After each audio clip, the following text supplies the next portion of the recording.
Hey there, Underground Sessions podcast listeners. We're so glad that you're joining us today. We have a great episode, a timely episode for you today. In fact, it was so amazing, I had to have Pastor Dave join me. So, Pastor Dave, we're glad you're here today. What are we going to talk about in the podcast? Hey, you don't want to miss this. Thank you for tuning in. Today we have a special guest. Aimee Huber is here, the Executive Director of First Choice Women's Resource Centers. She's here to talk about not only the scope of her ministry, but we're also joined by her legal representation, Alliance Defending Freedom, who is helping her with a very important and very interesting case that we need to be aware of and helping in terms of supporting Aimee and First Choice through this entire process. So check this out. All right. You won't want to miss it. This is going to be an amazing episode. We are really getting at the intersection of faith, culture, and politics today. So hang around and you won't regret it.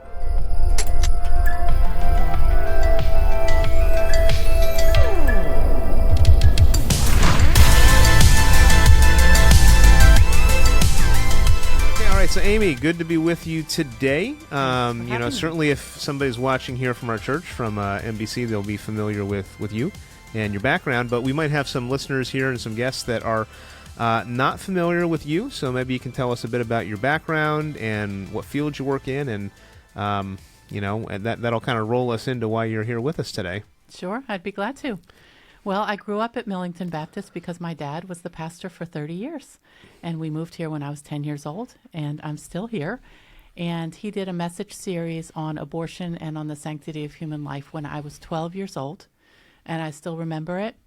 And it's what the Lord used to call me into pregnancy center ministry a few years later. Yeah, cool. So the pregnancy center that you work for is First Choice Women's Resource Center. Yes. Tell us a bit about the scope of that ministry, locations, what is it that you do? How did First Choice get started? Which actually, I forget the story, so I'm interested in hearing about that one. Sure. Well, First Choice started as Friendship Pregnancy Center in 1985 with one location in Morristown, New Jersey, and now we have 5 locations in Jersey City, Montclair, Morristown, Newark, and New Brunswick.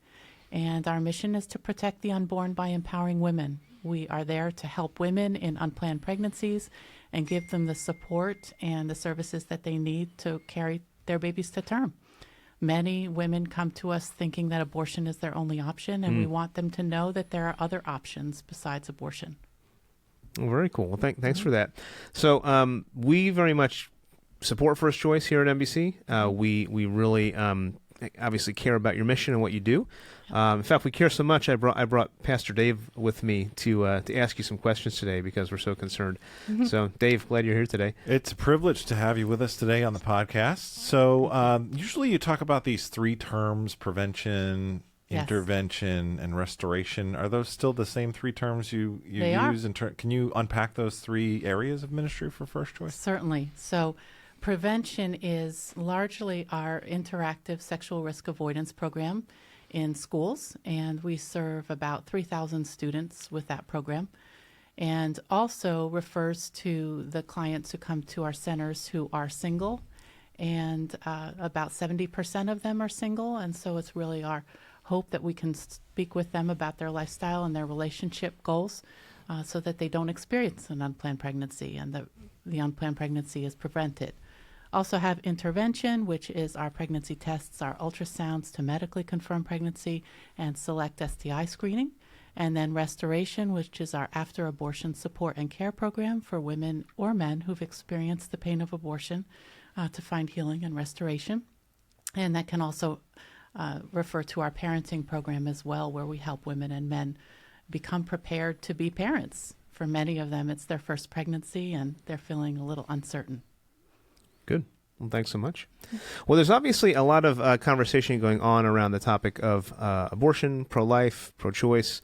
That's been a big topic in the last few years. We had the overturning of Roe versus Wade in the recent past. Mm-hmm. And so because of that, things have heated up, and you guys have found yourself in the midst of a cultural flashpoint, which is why you're here today. And I should mention, we also have Gabby from the Alliance of Defending Freedom who's with us today. Gabby, how are you doing? Do you mind just introducing yourself really quick?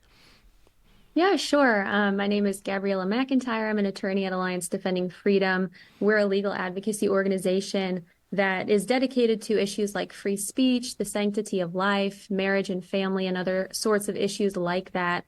And I actually work in the Center for Life. So one of our big issues right now is helping pregnancy resource centers like First Choice maintain their constitutional rights and protect those constitutional rights against these states' attorney general that are targeting them for harassment with these unjustified investigative demands. Good. Well, thanks so much for laying that out for us. We're going to definitely come back to you in just a second because there's some legal issues where you're going to give us some more in-depth analysis on that. But before we get there, Aimee, could you just give us a little bit of a sense of what's the state of the pro-life movement in New Jersey specifically? What are the pressing issues? What are you seeing? And then we'll get to your specific situation. Sure. Well, when the Dobbs decision was released, states went one of two ways. Many states enacted pro-life legislation, and that was great. But New Jersey and some other states with it went the other direction, and that was to put abortion rights into their constitution. It was to become a sanctuary state for abortion. It was to remove any restrictions to abortion, and that's what the state of New Jersey has done. Before COVID even, New Jersey had the highest rate of abortion in the nation. And so we have abortion is legal. So New Jersey, the highest, the most abortions were happening here. Correct. Okay. So abortion is legal here until through the entire 9 months of pregnancy. Non-physicians can perform abortions. Recently, there was $5 million allocated to the training of doctors to do abortions. So our state has just pursued a real pro-abortion agenda, especially since the Dobbs decision was released. Why do you think it is that there's been so many specifically in New Jersey? Is it because of, I don't know, our makeup, political backgrounds? You know, you bother trying to figure that out? That is interesting to me. It is interesting. We are a densely populated state. And we have not had any restrictions on abortion. There's no parental consent, parental notification, informed consent, 24-hour waiting period. We've never had anything like that. So I suppose all of that has led to a very high abortion rate. Okay, good. Any other questions for her, Dave, on that part before we move on to the next section? Well, we did have a video that kind of explains the Ministry of First Choice that Aimee and her team put together recently. So that'll kind of give us a feel for the scope of the ministry, as well as something that's becoming more and more common, which is not so much surgical style abortion, but is the proper term chemical? Yeah. Okay, I want to make sure I get the terminology medical right. Abortion. Medical. Yeah. More than half of all abortions are performed that way now, and not a surgical procedure. Yeah. So it's a big change. Yeah. And recently there was a young woman that was helped in the midst of this situation. So that video kind of explains that and tells you how to make a difference by partnering with First Choice. So you can check that out. My name is Shamaria Hammock, and I found out I was pregnant June 2022. I was surprised. I didn't think I can get pregnant. I already came up with the decision what I was going to do, and I was going to stick to that. So I wasn't really scared. I found First Choice because I was looking up clinics, and First Choice came up as giving free pregnancy tests. When I came here, I met Tina. Then we sat down, we did questionnaires to figure out where I wanted to go with my pregnancy. So I remember when Shamaria first came in and just feeling like she already knew exactly what her plan was, and she was only here to get the facts, really. I told her the reason why I wanted to terminate my baby because I didn't think I would have the support of my mom.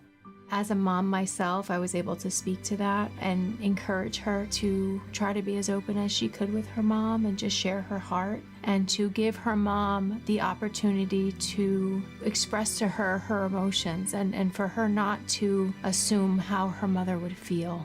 After I met with Tina, I had an ultrasound. When I heard the heartbeat, I kind of decided I wanted to keep it then, but I was having problems at home with my child's father, so I still was going to terminate the baby. Tina never pressured me to change my mind about the decision. She just told me to think about it. She never said, oh no, it's bad, that's something you shouldn't do, and really be sure that that's what I wanted to do.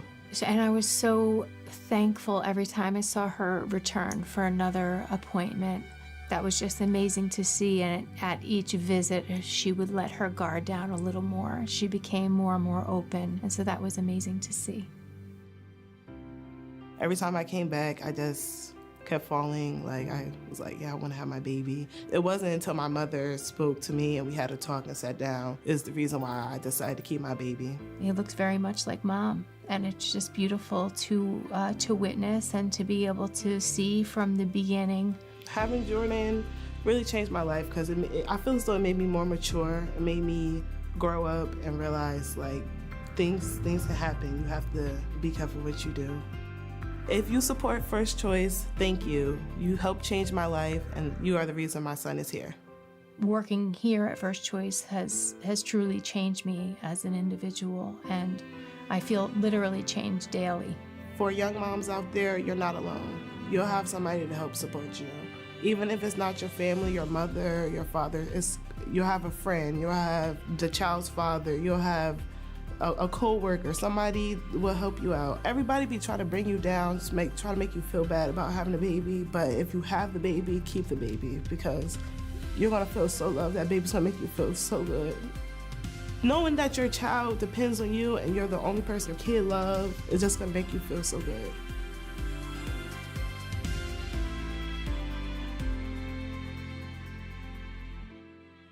All right, so you're here because there's been some resistance recently to First Choice. Maybe you can talk a little bit about where you're seeing that resistance and give us a little bit about what's currently going on so we have a good sense of that. Sure. I would say that the state government has really started targeting and harassing pregnancy centers. Mm-hmm. And not just you. Not just Okay. us. You, but your organization. Yeah. Right. Yeah. So I would say that it started last December when the Division of Consumer Affairs issued a consumer alert warning the public about quote-unquote deceptive pregnancy centers.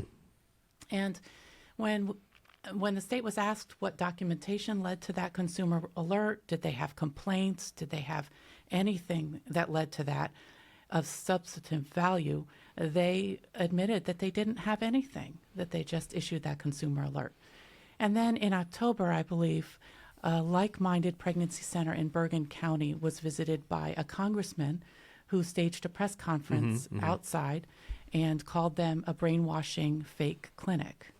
And then on November 14th, it became more personal when First Choice was issued a subpoena by the Attorney General. A representative came to our Morristown location. Attorney General of New Jersey. Of New Jersey. All right. Yes, a representative came to our Morristown location and handed me a whole bunch of pages commanding us to produce documentation about our advertising, about our donor communication for about 10 years. And no wrongdoing was alleged. It was simply a horrible, oppressive fishing expedition. So if you had given them the information at that point, would they be aware of people that had donated to you or just how you were communicating out? They certainly could be aware of. Okay, of so who if our we had donors donated were. to First Choice, they would have been, Perhaps. you would have been on the list maybe. Mhm. Okay. So what was it like to get that subpoena, to get that visit? I'm sure that you woke up that morning, had some coffee, went into a normal day of serving and protecting women, and then got quite the surprise there. What was that day like for you? It was a surprise. It was unsettling. It was frustrating.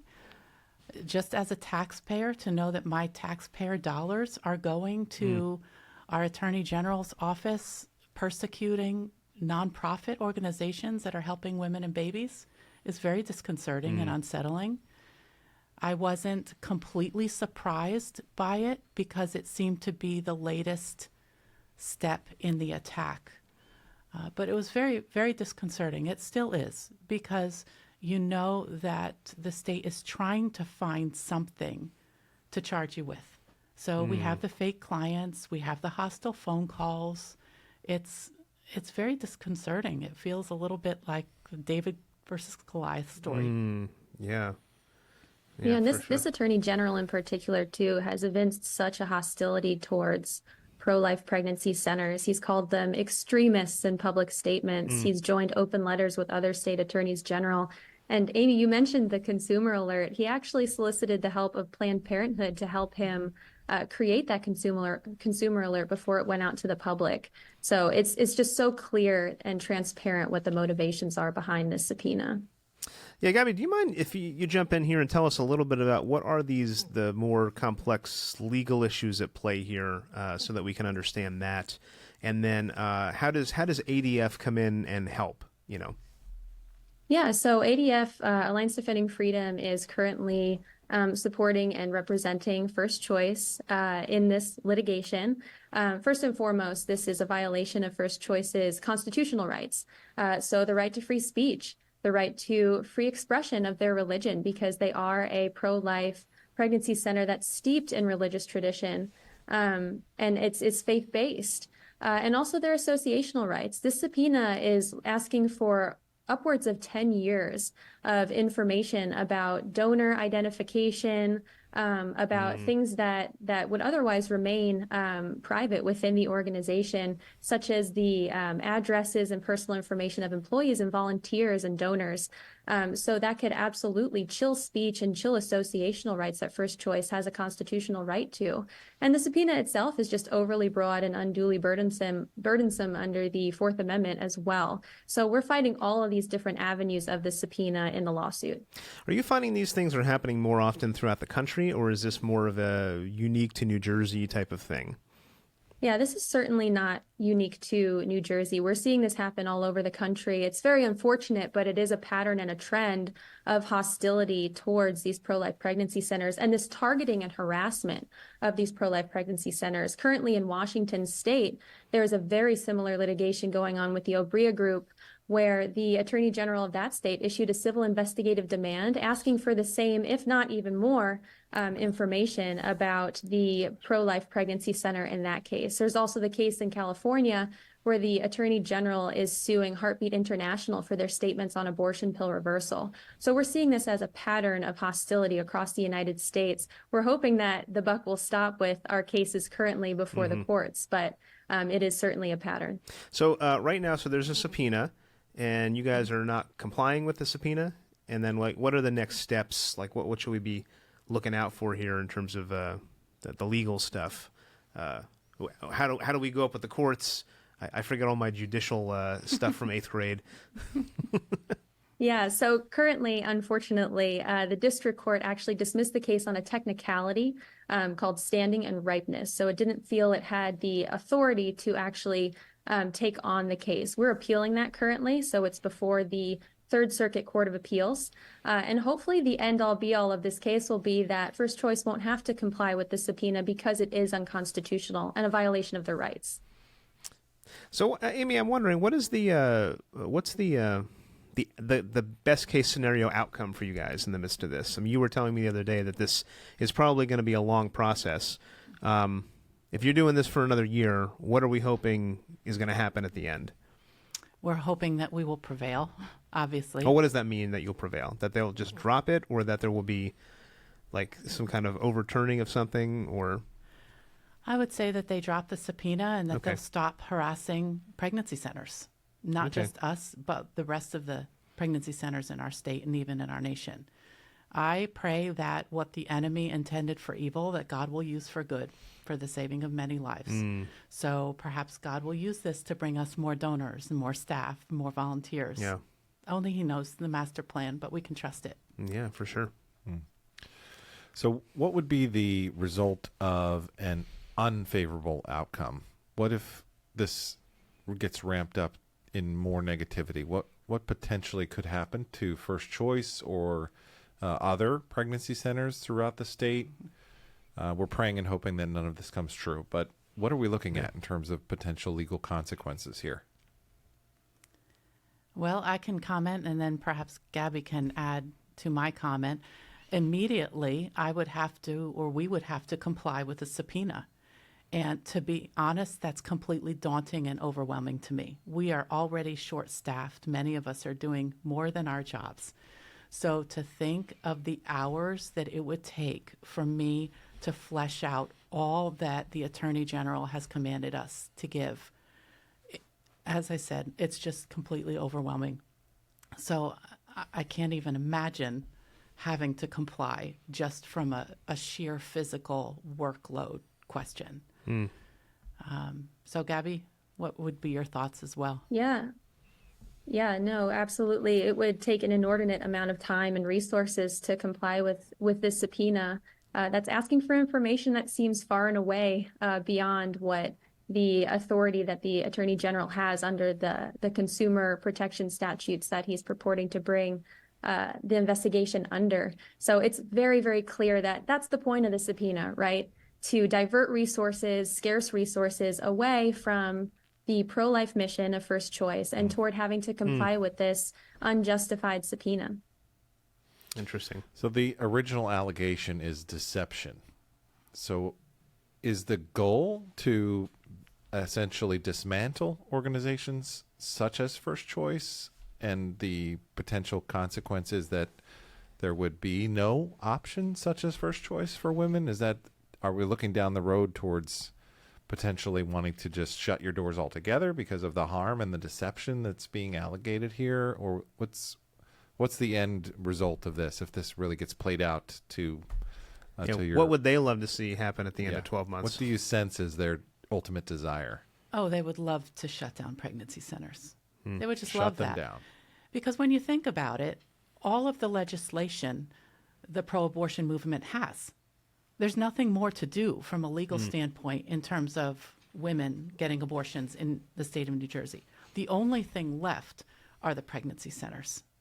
And so I believe that that's why we're being targeted. And every woman who chooses life is money that doesn't go to the abortion business. This is a cash business. This is a profitable business.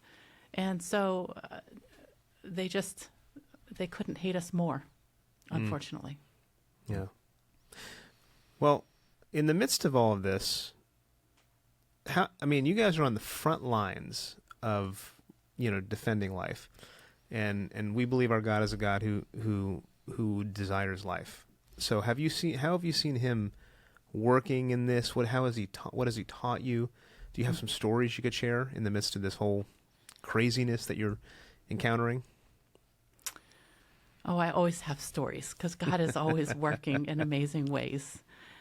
I see his fingerprints all over the preparation of this for us as a ministry and for me personally.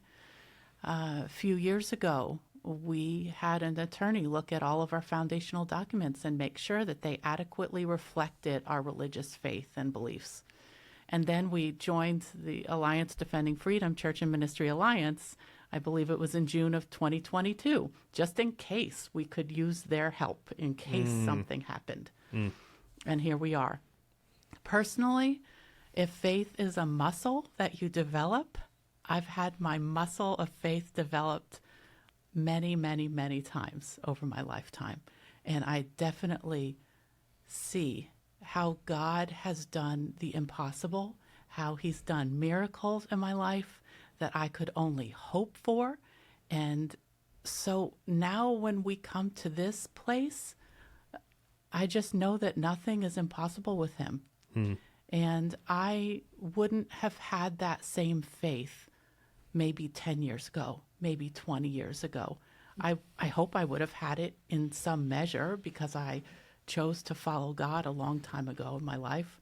But the way I've seen him work is nothing short of miraculous in many ways. And so now, in standing here, well, of course, this is God's battle, and he can do it. Yeah. That doesn't mean I don't have times where I wonder. It's kind of like that man in the New Testament who said, Lord, I believe, help me in my unbelief. So you don't know if tomorrow you might waver a little bit, but for all intents and purposes, God has given me a faith for this, and I really believe that a large part of that is because so many people are praying. Well, go ahead. Yeah, I was going to say, how can we specifically be praying for you? Maybe you have some targets that those of our audience who may be watching this podcast can help come alongside of you and support you. So specifically, give us something to get on our knees and talk to God about. How can we be praying for you, for First Choice, for your staff, for the ADF? What can we specifically be pleading for the God of heaven to listen to us? What can we pray about? Pray for the Attorney General. Pray that he'll stop. Pray for our encouragement and our resolve and our ability to run the marathon, because that's what it's going to be and not a sprint. Pray for the judges who hear our case in whatever court they are. Pray for a fair hearing and for justice to be served. Pray for our staff to be encouraged to see women choose life each day in our centers. Pray for more donors. Pray for more staff. Pray for more volunteers. Pray for encouragement and resolve. Those are just some of the things. Pray for God to bless Alliance Defending Freedom. These attorneys are amazing. They work day and night on our case. It amazes me the times that they email me asking a question, and you know that they are just defending us, and such bright, wonderful, committed people. So I just praise God for them as well. Yeah, so great. Now, maybe to understand the gravity of the situation, is there a possibility that this could make its way to the Supreme Court? Is there a scenario where that could happen? I believe there could be. Gabby? There's always a possibility. Okay. All right. All right. Well, so for those folks watching that maybe they're more action oriented, obviously, pray, and thank you for letting us know about the specific issues. Is there some other way that people could be involved? Would you discourage people from even contacting the Attorney General office or things like that? Is there other things people could do to help? That's a good question. Gabby, what would you recommend with something like that? Yeah, I think that, if folks feel moved in their hearts to contact the Attorney General, they're more than welcome to. They're more than welcome to give of their resources, volunteer at pro-life pregnancy centers like First Choice, give of their financial resources, continue praying. That's obviously the most important thing. But yeah, if folks want to advocate on their own, we absolutely encourage that always in any aspect of our faith. Awesome. Well, thank you so much. Well, is there any before we finish up today, is there any other parting thoughts or things that you would leave us with that we could be meditating upon this week, given your situation? Or I know you mentioned already some of the prayer requests, but is there anything else you would add to what we've covered today? I think we've covered mostly everything. I think that this is an opportunity to trust God. I think this is an opportunity to watch him work in all of his glory. Yeah. And when this all started, he reminded me of the song "In Christ Alone," and I think I think some of the lyrics are "There in the ground his body lay," and how he rose again, and that was unexpected. And it's kind of like the Lord was saying to me, Aimee, I am always underestimated. I'm always underestimated, especially by those who don't know me. And you know me, and you know what I can do, and you know what I can do through this. And so that's what I'm believing. He is able. Well, that's an amazing perspective. We're studying the Gospel of Luke right now on Sunday morning, and I'm reminded of some of the scenes where Jesus is calling people to have faith and build faith, even in the midst of just really challenging circumstances. And so it's really cool to see how he's working in your life, and I look forward to seeing what he does in the midst of this and through the ministry of First Choice. So thank you so much for being here. Thank you. Dave, thanks for jumping on the Underground podcast. We're so glad you're here. With you, Aimee. We're so thankful to partner with you, and glad to have your wonderful ministry here in the state of New Jersey. So we're behind you. And, I know you are. Thank you. Looking forward to how the Lord decides to put his signature all over this. Yeah. And Gabby, thanks for joining us virtually. We really appreciate the work of Alliance Defending Freedom and everything you guys are giving, not just here, but around the country to spreading the cause of religious liberty and the gospel. Yeah, thank you so much for having me on, and thank you for your prayers. Yeah, absolutely. All right. Well, thanks so much for joining us for the Underground Sessions podcast. Be on the lookout for the next episode. Until then, God bless, and we'll see you soon.